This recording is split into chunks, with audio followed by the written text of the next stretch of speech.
The next deadly sin we'll talk about is wrath. Wrath is a little more than simply getting angry.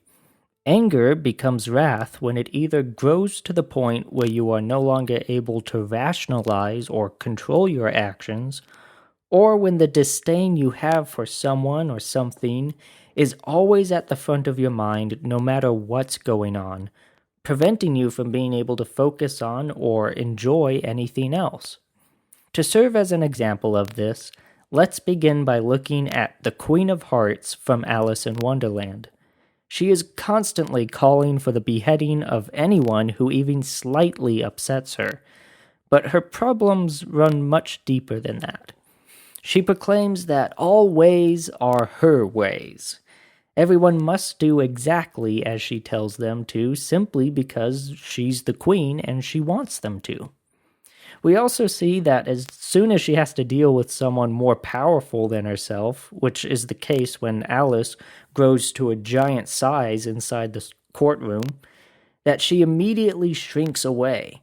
She only attacks those she knows she can get away with bullying.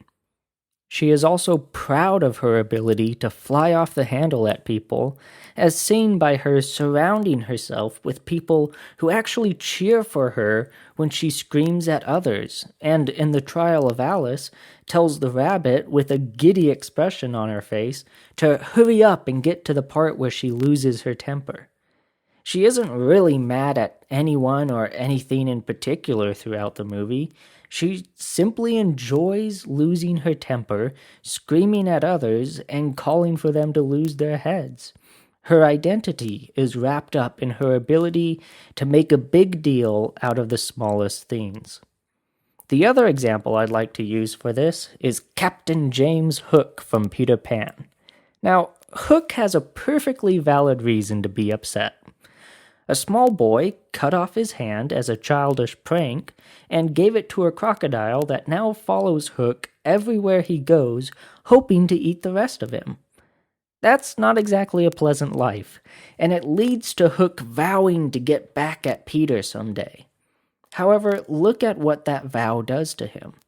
Before going to Neverland, he and his crew sailed across the oceans and thoroughly enjoyed their lives, albeit a life of thievery and murder. After this quest for revenge goes on for a while, you see Hook's crew bored with life and frustrated by their captain's obsession. Even Hook, as the captain, starves himself of the joy he experienced when he was sailing the seas and instead anchors his ship in the shores of Neverland. He now spends every day scouring the land for Peter's hideout. He quickly loses his temper whenever he encounters Peter, but even when Peter is miles away, Hook still finds himself unable to think of anything else except how much he hates Peter and how he can get his revenge. He even shoots one of his own crew members for simply singing too loudly and distracting him while he's scheming over a map. He is willing to lie, murder, and force upon himself a miserable existence because of the hatred he festers in his heart. From these examples, we see that wrath takes away a person's joy and identity by poisoning them with a lingering, uncontrollable disdain for everything and everyone around them. It makes you believe that things must always go your way and prevents you from being able to let go of anything you dislike. You can't laugh things off because everyone has to realize how much you hate what has happened. This is why the greatest counter to wrath is peace. Through learning to accept what your life looks like and the things that have happened to you, it allows you to accept it, laugh in the midst of it, and move forward instead of rejecting something that can't be changed and allowing that person or event to hold you in the past until you've managed to get your revenge. Meanwhile, everyone around you has to suffer from your unwillingness to let things go as your anger grows to the point where you lash out at everyone around you.